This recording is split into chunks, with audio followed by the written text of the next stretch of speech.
Welcome to the Provost Perspective. My name is Patrick. This podcast is dedicated to the opinions, thoughts, and experiences of my wife Carolyn and I's journey through marriage, children, and life as a whole. While the topics we discuss may be varied, we will do our best to orbit around marriage, relationships, love, and family. Welcome again, and we hope you enjoy. Alrighty then. So, this evening, I thought we would talk about... actually, first, before we get into that, let's talk about our plans, right? Because some people are going to be curious. So we talked, and we decided that, we like Twitch, and we like the podcast, but we don't like Twitch and the podcast. We don't like the live stream of the Twitch. Well, so the thing is over the last few months, Twitch has become... such a large portion of what we're doing now, right? Because we're streaming so much. So we're going to reel back Twitch a bit. And part of that is canceling this live stream. We're still going to be on Twitch. So, of course, if anybody who listens to the podcast wants to come over to Twitch and join in the conversations and have conversations, because we're going to start incorporating more of these podcasty type questions and conversations into the Twitch streams. We're just not going to do an isolated Twitch stream for the podcast, if that makes any sense. And then, of course, I'm going to try to get better at interacting on the socials medias with the things so people can start talking to us. And hopefully we can get the ball rolling on this thing. And if not, hey, it is what it is. It's still fun to do and it gives us a chance to talk about some stuff. So, that's pretty much it as far as the Twitch live stream portion goes. But for tonight's conversation, we are going to have the fight of the ages. The never-ending struggle of man versus woman relations. Okay. So, we talk about, and I think we've hinted in and around this quite a bit, like we do with most of our topics. But I'd like to do a little bit more of a focused conversation on men versus women, right? And where they're coming in relationships, their perspective, their thought processes, their priorities, right? Because we have talked about a lot of that stuff in the past before, and I'd like to just highlight all of that quite a bit. Okay. So from a man's perspective, looking at a relationship, right? And I can't speak for all men because I'm not all men, but for me especially, my primary concern when I'm looking for a woman to date or getting into a relationship is companionship. And aside from companionship, the ability to mother children, to, take care of me and my home and my life, right? And I think we've talked about this a bit in the past. We might even have an episode on it where my perspective is that a woman makes everything, takes raw materials and crafts it into something, right? Yes. A woman is a craftsman of life. Whereas a man's job is to go procure things, right? You bring him food. I cook it. Exactly. But I think that, when you get into the conversation bit of, okay, what is it we're really talking about when we talk about a man versus a woman and how those weights sit differently in a relationship. And you have this duality of perspective that happens quite a bit. Especially for me, right? I spend so much of my time away from the home, making money, making plans, doing all these things that when I come home, I don't necessarily want to be involved in everything that's going on, but I need to be included in everything that's going on. Does that make any sense? Yeah. It sounds kind of weird, but... Yeah. So for me, when I'm looking at a relationship, I'm looking for somebody who's stable, intelligent, and independent enough to be able to do those core tasks as they need in order for, that dichotomy to work, right? Because I can't be in two places at once, so I need somebody to take care of this stuff back home. Coming from a woman's perspective, what is it you're looking for in a long-term mate, I guess? Or what should a woman be looking for in a long-term mate? I guess for aesthetics aside, because we all know that how you look to an extent matters. to start that initial conversation. Yeah. But for me, it's I need to see the stability. If this individual that I'm showing some interest in doesn't portray or come across as somebody that could take care of me and my children and support a household. And I know it's a lot to ask of a man, but I'm old fashioned in the sense where I feel like that's a man's role and that's a man's job. Not that I don't have things that I should bring to the table, thus taking care of the home and child rearing and things like that. Um, I'm looking for a man that's stable, that has potential to be someone who is ambitious, is a hard worker. I mean, stability is just, it's a really big one. You know, I can love you until the ends of the earth, but if you're going to be somebody that's going to sit around on your butt and not provide for the house and not do anything constructive or help with kids or anything, I'm just setting myself up for disaster. Yeah. You know, so I kind of go into it with a lot of questions, and it's kind of unusual, but I'm always analyzing this individual that's sitting across from me while he eats his steak, right? Yeah. Over third or fourth date type dinner. And it's, okay, this is, at this point, I know what his job is. I know what he does. He's already talked about some of his future goals, what he wants out of life, or me, and vice versa. And I'm painting that picture in my head. Is this someone that can take care of me? Is this someone that can provide for future children or current children? Is this somebody that's going to be moving towards future goals? Does he have a life plan, a future plan? Does he have dreams? Does he have, you know, and keeps you from dating the next drug dealer that's going to be sitting in back alleys most nights. Yeah. So you mentioned a few things, and I'd like to go back and just clarify, or at least get a little bit more perspective on. So you say, you know, initial aesthetics, right? Mm-hmm. How important for the general female population is aesthetics from men, right? Like, if I'm a guy, I'm a young guy, I'm a single guy, I'm trying to get into the dating scene, like, how important is it to be aesthetically pleasing, right? In the general population, I know that there's flavors for everybody, and everybody's got their thing, right? Like, there's girls that like the dad bod thing, and then there's girls that, you know, want a guy who's like the bodybuilders, who's a little fluffy, right? And then there's the girls who like want the dude with like the rock packed abs and, you know, all that jazz, right? Like, I get that there's flavors for everybody. For the general population, how important is looking aesthetically pleasing? So, based on the majority of women I've met throughout my life, for at least 80% of them, it's a ginormous big deal. Yeah. Looks are huge. They can be kind of say it. I don't know how to put it. Shallow? Shallow, yeah. Because they expect, even if, okay, we're going to use the 10 scale, which I know everybody hates. But even if, say, this woman is on a 6 on this scale, she still expects an 8 or better. Women think very highly of themselves and what they believe that they deserve most of the time. Not all women, but a good portion of them.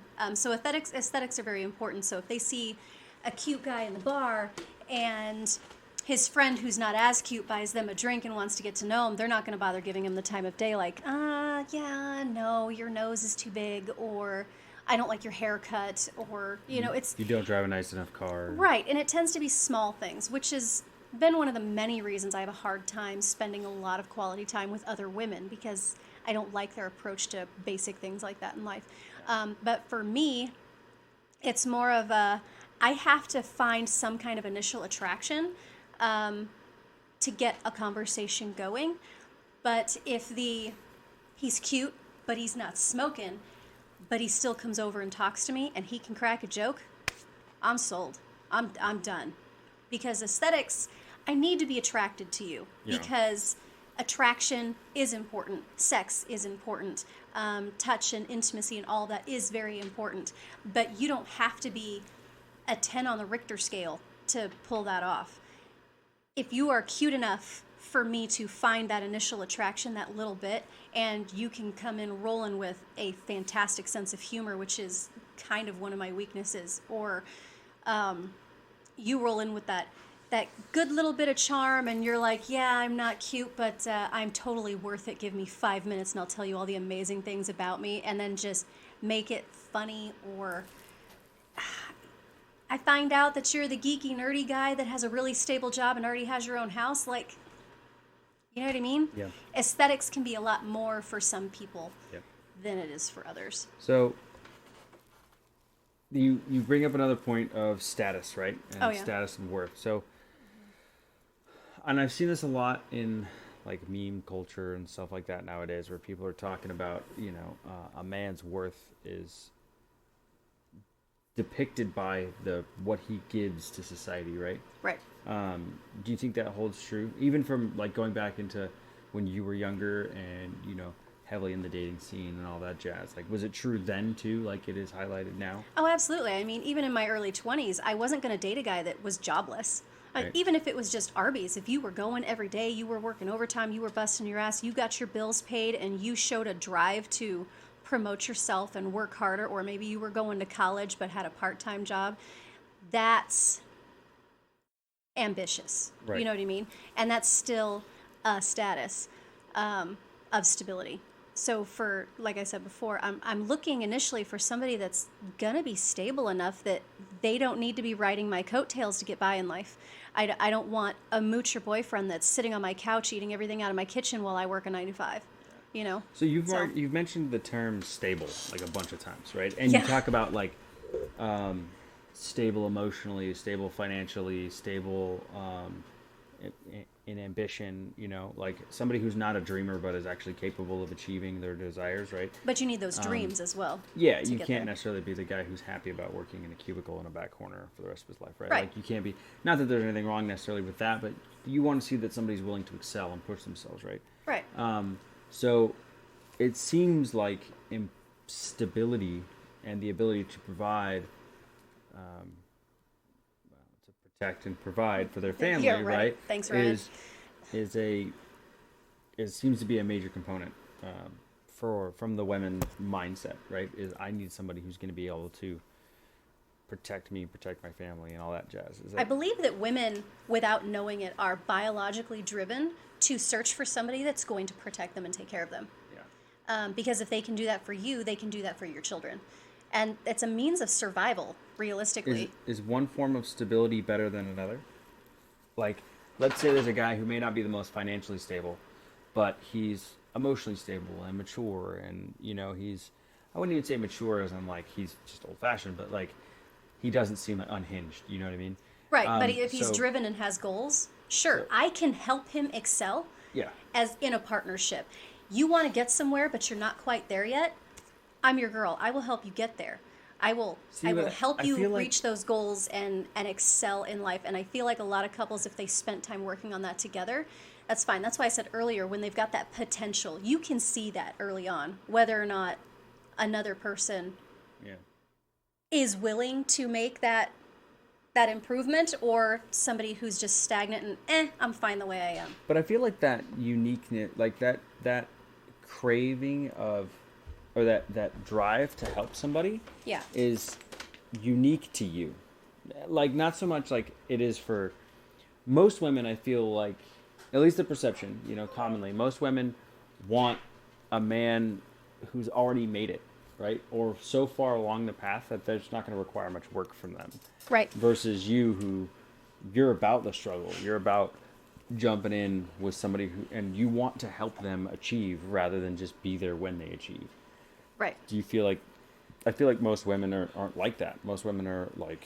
No, they want you established ahead of time. That's what I meant earlier when I said some can be rather shallow. You have to be fully established. So for me, I guess my definitions are not very clear. My definition of stability versus established are a little different. So stability in the sense that you've got your things together. Like I said, you could be working at Arby's in their drive-through, but you're working those extra hours and you've got goals to go do this, that, and the other, and you've been saving up money and you've been dropping applications other places, and you're going to school to get training and things like that.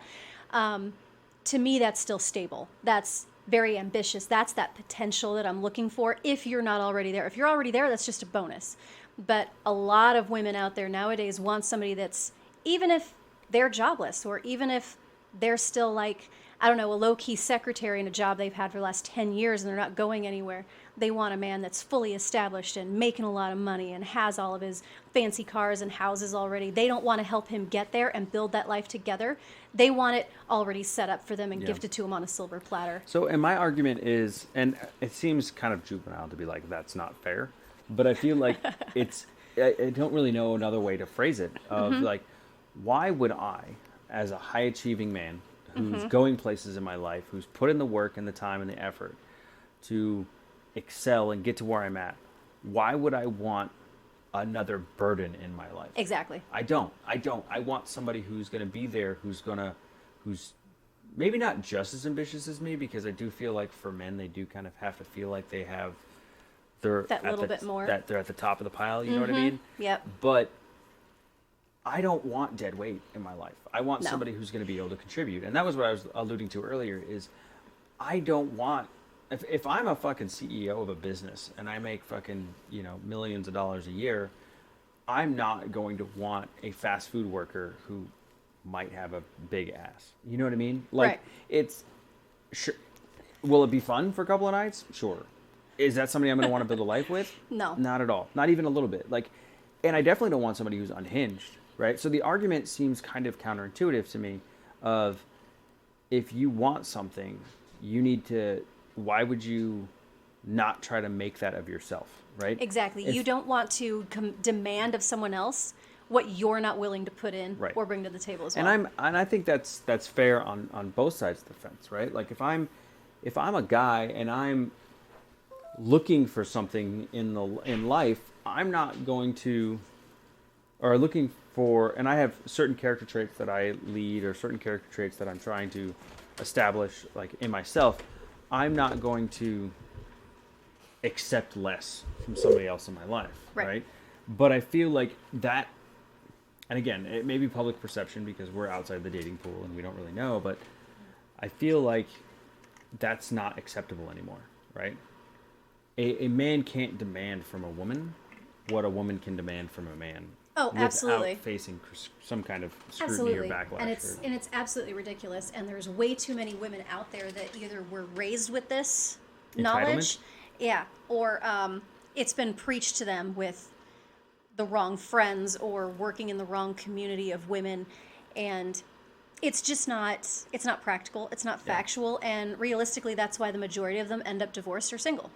That's why it's refreshing to me when I see the counter memes out there or the counter tweets and stuff that are like, women are like, if you want to be treated like a queen, you need to treat him like a king. If you want to be treated like a king, you need to treat her like a queen. Right. Like you get out what you put What you put in. And that goes for relationships as much as it does anything else, right? Circling back to something that I think is important and not very well highlighted by a lot of people is the way you treat yourself should be better than you treat anybody else, right? Yeah. And if you're not willing to give yourself love and take care of yourself, why would I want to take care of you, right? That just seems like a recipe for disaster, right? If you're not willing to put in the time and effort to exercise and eat right and Get dressed for the day. well, yeah, I mean, there's that, but I meant more like on a more existential level, right? Not Yep. so like superficial but like legitimately, do you love yourself as much as you possibly can? Because if you don't love yourself, why should I ever start to love you, right? Because you don't care enough about yourself. Why would you expect anybody else to care about you? And then it isn't until you learn to start loving yourself. You have to be worth loving. That's the whole thing, right? Like, Yeah. there's that whole body positivity stuff where they're like, you love you for who you are. Okay, yes, absolutely. Accept the things you can't change. But are there things about you that could be better? Then they should be better. Exactly. Why would you accept, you're not going to accept less from your partner. Why would you accept less from yourself? Exactly. Right? I get that you're, 40, 50, 60, 100 pounds overweight and it's hard, but do the work, right? And when you do the work, you'll attract the type of people you want in your life.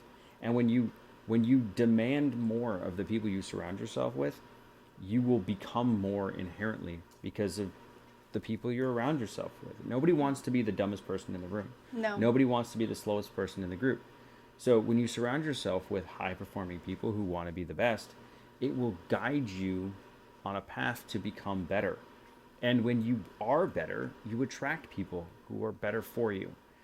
And that's the whole thing. Like, I get it. Like, I'm a lazy piece of shit, right? Like, I don't really want to do a whole lot more than I absolutely have to kind of get through the day.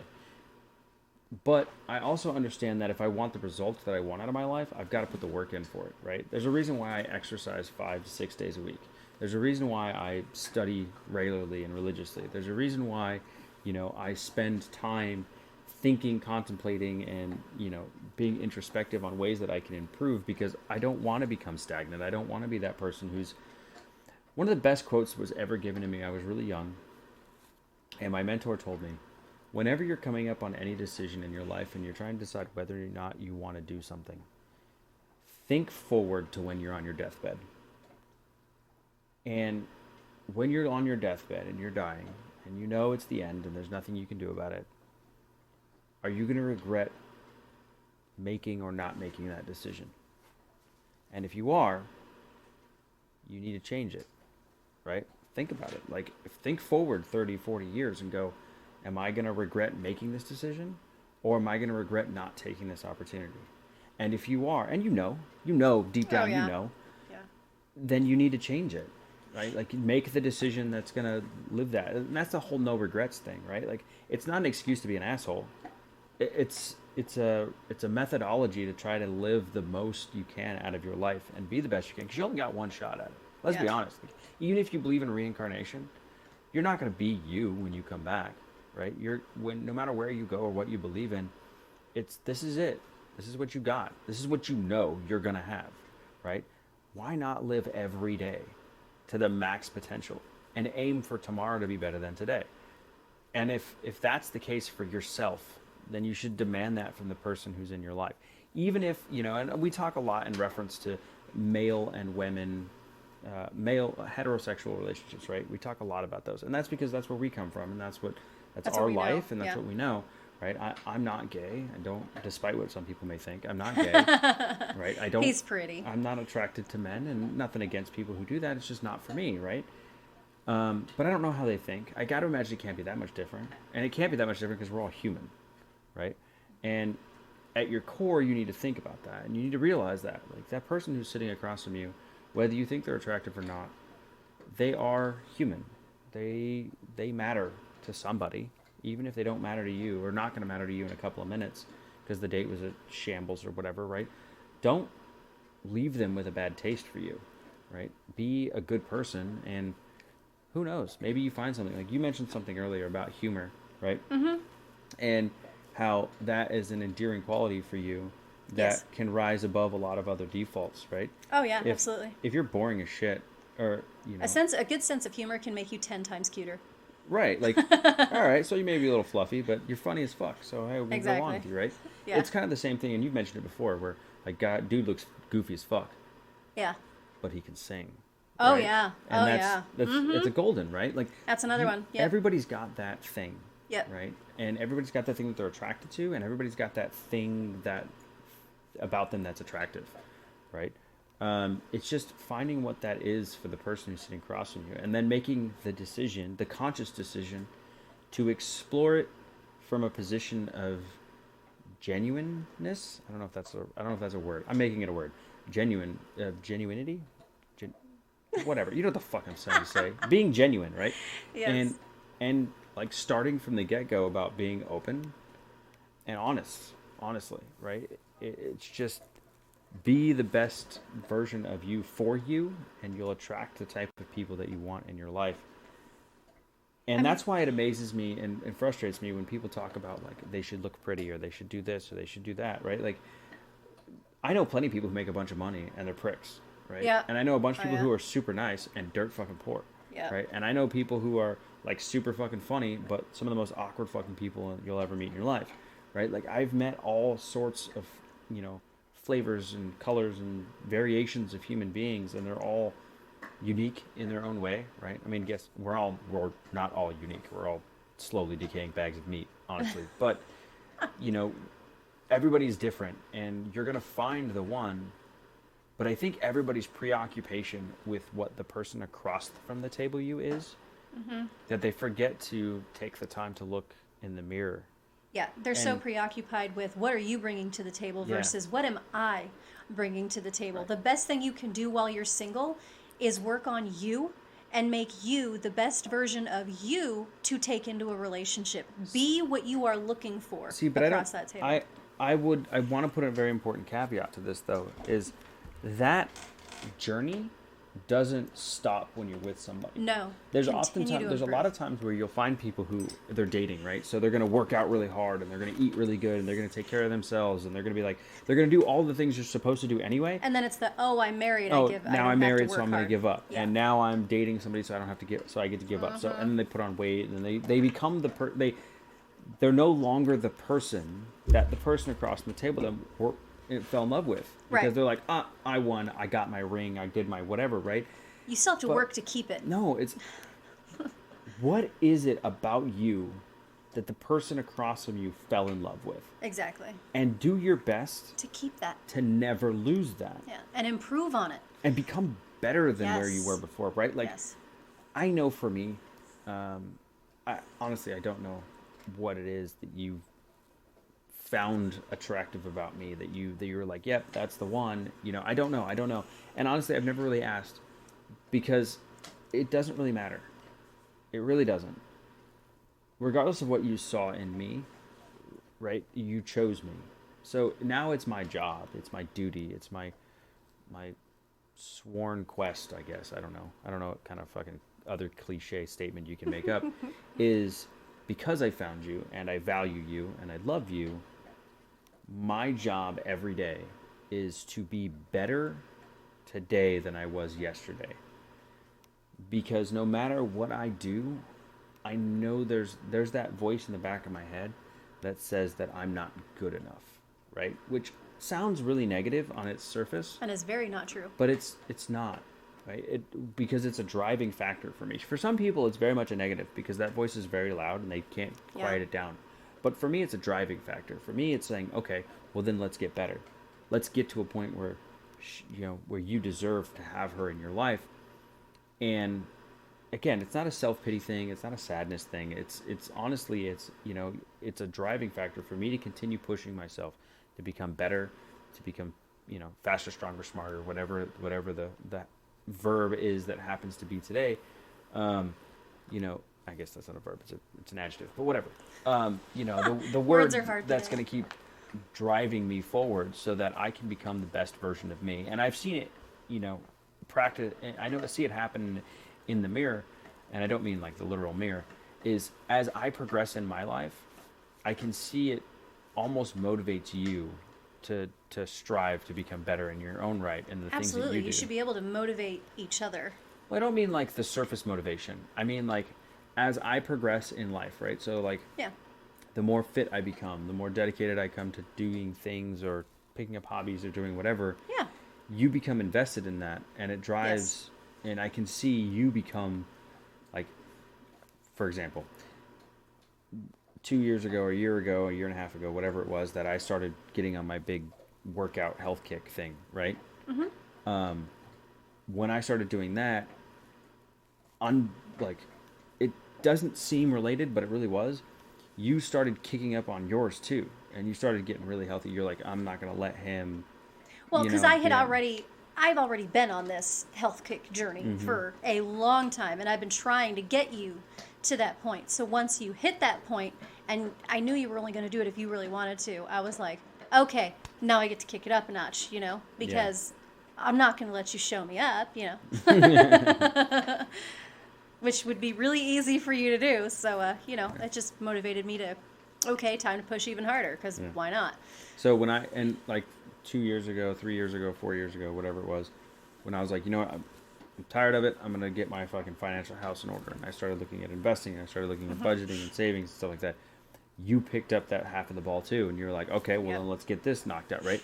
So every time that I've stepped it up in life, like you've been right there beside me and you've picked up your game too. So as I progress forward, you're progressing there with me. And it's that And I don't know, maybe it is. Maybe it is a competitive thing, right? And I don't know, maybe that's the duality that exists within our relationship that makes it work. Is Maybe. as I compete hard, right? You want to compete harder, right? And you want to keep going because you don't ever want to be in the position, and that might be the true motivator is you don't ever want to be in the position where you feel like you're the non-contributing member of the house, right? Yeah, no, I absolutely despise that. Yeah. That was the hardest part about me giving up my job Yeah. and becoming a stay-at-home mom is not feeling like I was a contributing member. I've always had a job. I've always had money. I've always, taken care of my bills and taken care of things and, found ways to make things work. Yeah. So not being able to do that, I had to find other ways to feel like I was contributing. So the more I could do and the more ideas you brought to my head with the more you started doing, the more I felt like I was contributing, and it just kept going. Yeah, and it kind of snowballed. One thing led to another, Yeah. led to another. Until I do want to touch on one thing, though, up? and rewind just a little bit before I lose the thought, because I know I will. I had a conversation with our two oldest kids the other day, because every time I remind our daughter that she needs to start wearing deodorant every day, I get the huffiness and the eye roll and the why do I have to do it and blah, blah, blah. So I sat them down and explained to them that first impressions are everything and started talking about them to them about the person they show to the world, to the rest of the world. Yeah. And the more effort you put into yourself, the more other people are likely to see you as, oh, they take care of themselves. Oh, they put effort into themselves, which means they'll put effort into me. Versus if you walk out of the house looking like you just rolled out of bed like a schlub, you don't bother, you don't try, you didn't even look in the mirror before you left the house, other people are going to see that and they perceive that as you don't take care of yourself, which means you're not going to take care of me, thus not being worthy of their time. And our daughter snapped back with a, well, that shouldn't matter and people shouldn't be so judgy. And I said, true, but they are. And frankly, it's not a wrong assumption, because if you're not willing to take care of yourself, you're not going to be willing to take care of somebody else. Yep. Like, you have to be willing to put in that effort. And I constantly tell them that this isn't a, you wear your jammies when you go to the store. You don't do that. You get dressed in the morning. You get dressed for the day. And it's the phrase I'm sure the kids are sick of hearing. It's called always presentable. Is my phrase I grew up with. It's the phrase I roll with now. Always presentable. You're not going to open the door to the mail guy or to a neighbor who all of a sudden at the last minute needs your help, still wearing your damn pajamas. You know what I mean? Always presentable. You don't leave the house if you haven't looked in the mirror. You don't walk a foot outside that door unless you've brushed your hair or brushed your teeth. You need to put in that little bit of effort so that other people will see that they're going to be important to you because you're important to you. One of the good quotes that I heard somebody say a couple months ago, and it's kind of been stewing in the back of the brain pot, is the way you do one thing is the way you do everything. Yes. Right? So if you don't take the time to brush your teeth properly, you don't take the time to brush your hair, you don't take the time to wash your face, you don't take the time, like, if you're not willing to take the time to do the little things the right way, chances are pretty good that when I need you to do something important, you're not going to do it the right way. Yeah, and this is what instilled I told the kids they need to make their bed every day. Yeah. And it's not just throw the blankets back and throw your pillows back up on the bed. You need to actually make your bed. And I can't remember what military guy it was that made that speech ages ago. It was a Navy admiral. Yeah.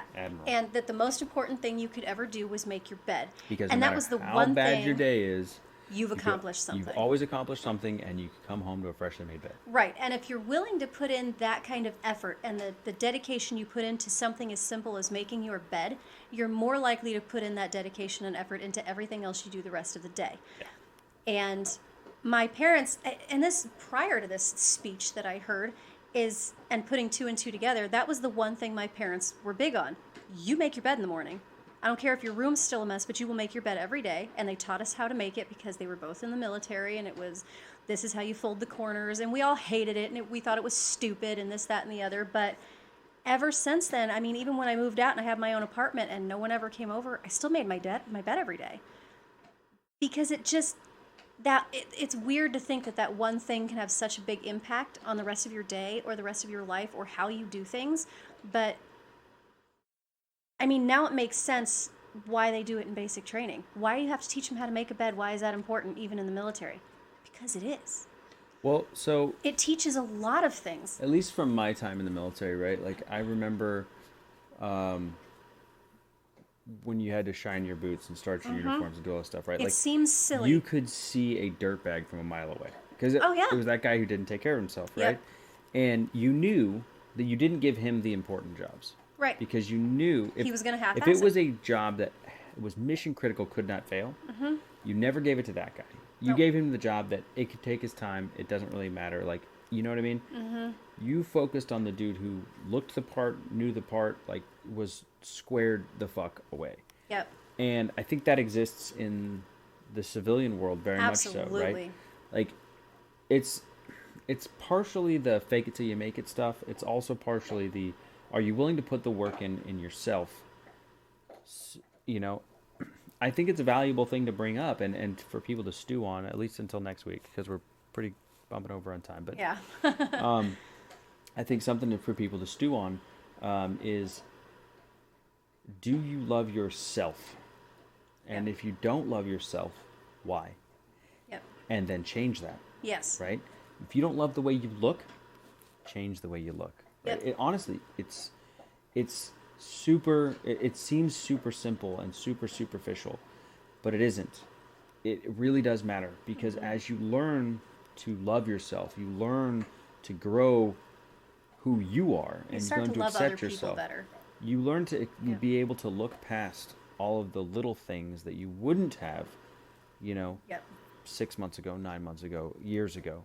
And it's a slow journey and it never stops, right? You're going to be constantly working because once you find the joy in self-improvement, it's going to continue to grow and grow and grow and grow. Yep. And somewhere along the way, you're going to wake up and you're going to realize that you're not the person that you used to be and you're okay with it. Yep. And it genuinely makes you feel better. When you put the effort into yourself, you just feel better. Like the days I don't feel motivated at all to work out are the days I need to work out the most. Yeah. Because when you don't feel motivated, you know, fuck motivation. You just have to do it. You have to have the willpower to just get up and do it. And when you do it, though, even on the day you didn't want to, it's that much more rewarding. And I feel that much better. And then my day's more productive. In the words of one of my famous coworkers, Uh-oh. fuck motivation. Discipline is everything. Discipline is everything.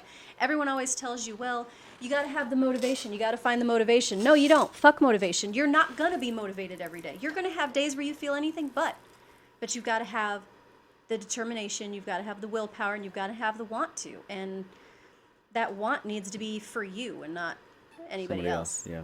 Yeah. So I guess the moral of the story tonight is Don't be shallow. no, it's That was a joke. the moral of the story really is look for others, look in others the qualities that you want in yourself. Yes. And really, at the end of the day, though men and women are different, and they're going to be different, the core is that we really just want somebody to share our life with, and not to be a burden. The surface level stuff shouldn't matter, though it does.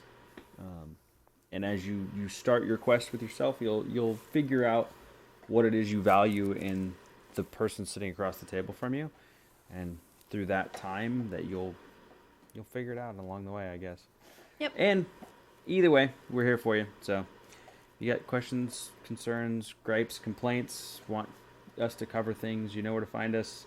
And I can't remember who said it or what or why or where it's from, but until next time, take care of yourselves and each other.